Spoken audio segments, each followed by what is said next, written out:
I think that one of the big mistakes we did after the collapse of the Berlin Wall and the end of communism is to stop teaching young people about the dangers of socialism. My name is Marian Tupy, and this is my story. I'm a senior fellow at the Cato Institute, and I'm the founder and editor of humanprogress.org. I was born in communist Czechoslovakia, back then called the Czechoslovak Socialist Republic. Czechoslovakia was a socialist dictatorship. We didn't have economic freedom or capitalism, and we didn't have political freedom or democracy. After the Second World War, when the Nazis were kicked out of Czechoslovakia, they were replaced by the Red Army of the Soviet Union. Czechoslovakia between the wars was a democratic and rather well-developed country. So my grandparents always remembered the 1930s before the war as a time when Czechoslovakia was rather prosperous and a nice place to live. I think the biggest aspiration of somebody who is growing up behind the Iron Curtain was to get out. The reason why we had the Iron Curtain, the reason why we had border posts and border guards with machine guns and barbed wire was to keep us in from leaving. Even though there was tremendous amount of information control by the communists, some information about life in the West still got to us. And so we understood that life in the West was much better. I remember from the days of communism how difficult it was to obtain a car or a washing machine or anything. And of course the shortages of food and clothing. When I was about 10 years old, I was walking down this market street from my grandmother's place, listening to the loudspeakers read out the latest statistics, how we have produced this much food and this much clothing, and how productivity in the country was huge, and how we are beating the West, and how we were living in the luckiest country in the world. And I noticed that all the shops on this market street were empty. I was living in this Orwellian nightmare whereby the reality of what I was seeing with my eyes and the propaganda that I was hearing from the regime were completely different. The government wanted to have a total control over your person, but also your thoughts. So if you wanted to be a rebel, you went to church, because the church was the focal point of anti-communist agitation behind the Iron Curtain. Greed is a part of human nature. It is part of who we are. Communist apparatchiks were certainly very greedy. They had better houses. They had better hospitals.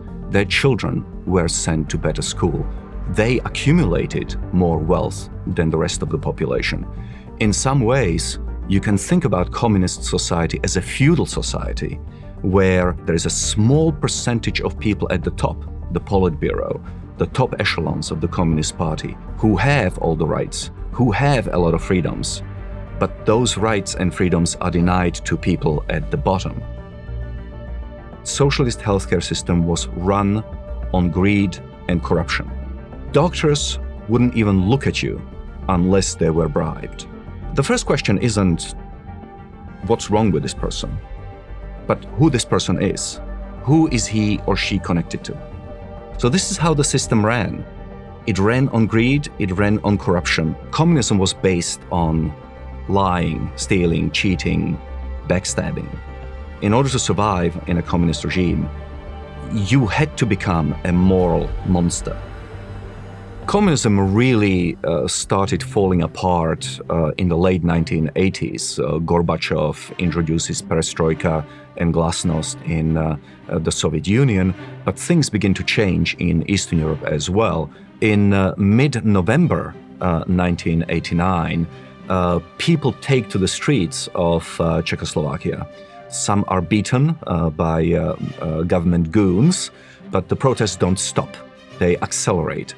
And suddenly the whole country is in town squares demanding a change in government. I came from a very political family, and so I went to join those protests, even though I was only 13 years old. far too many people took to the streets. There was a danger of a general strike, whereby the country would simply stop working and thereby crash the economy. And so the communists very quickly acceded to giving up their monopoly on political power. The whole country was in turmoil, but there was a lot of feeling of optimism about the future. Everybody knew by that point that what we wanted was liberal democracy and free market capitalism. So we knew that we were embarking on a brand new chapter in the history of the country.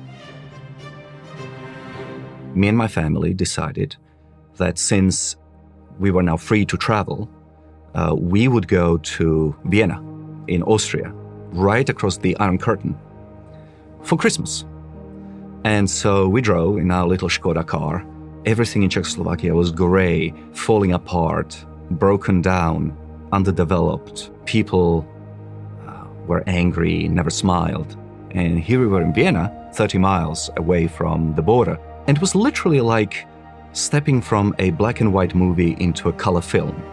Shops are full, people are happy, people are smiling, everything is kept up, everything is in color, everything is beautiful. And so it was a fantastic way of seeing, discovering really, what freedom can do. And having experienced that kind of freedom, having seen what liberal democracy and free market capitalism can accomplish, how much happier and richer it makes people, I don't want to lose it again. I don't want to go into a world of socialism. I moved when I was a teenager, first to South Africa and then to Great Britain, and eventually to the United States. And with every step of the way, I got to live in a brand new culture with its own benefits and its own challenges. I continue to question, why is it that some countries are rich, why some countries are poor? I hope that countries can learn from each other's mistakes and not to repeat them. Well, after finishing my PhD, I got a job offer from the Cato Institute in Washington, D.C. So I came to the United States on a working visa, and then eventually I got a green card, and I became a citizen in 2014. Becoming an American was surprisingly emotional, because of course you have to recite an oath. If you believe in the meaning of words, saying things like, I promise to bear arms to protect the United States, I forswear allegiances to foreign princes and potentates, and things like that, was actually quite a powerful experience. It is extremely liberating to be able to, for the first time in your life, say things publicly that you also believe privately. Americans are very fortunate that they were born into a country that is free and prosperous. For those of us who didn't have freedom and had to experience this for the first time, we can compare it to a life of oppression, a life of poverty. And we are here to tell you, native-born Americans, that you have something special, that the American experiment has worked out. It is not perfect. The American system, based on political and economic freedom, is worth protecting. I know it's hard. I know that it takes courage, takes thinking, takes planning, but we have to do it. Because if we don't protect freedom, if we lose it, then the future for all of us will be much, much worse.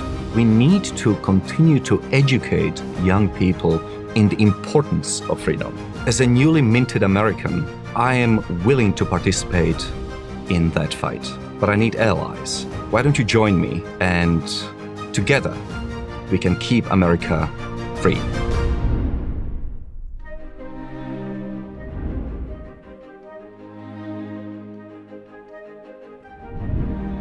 Thank you for watching this video. To keep PragerU videos free, please consider making a tax-deductible donation.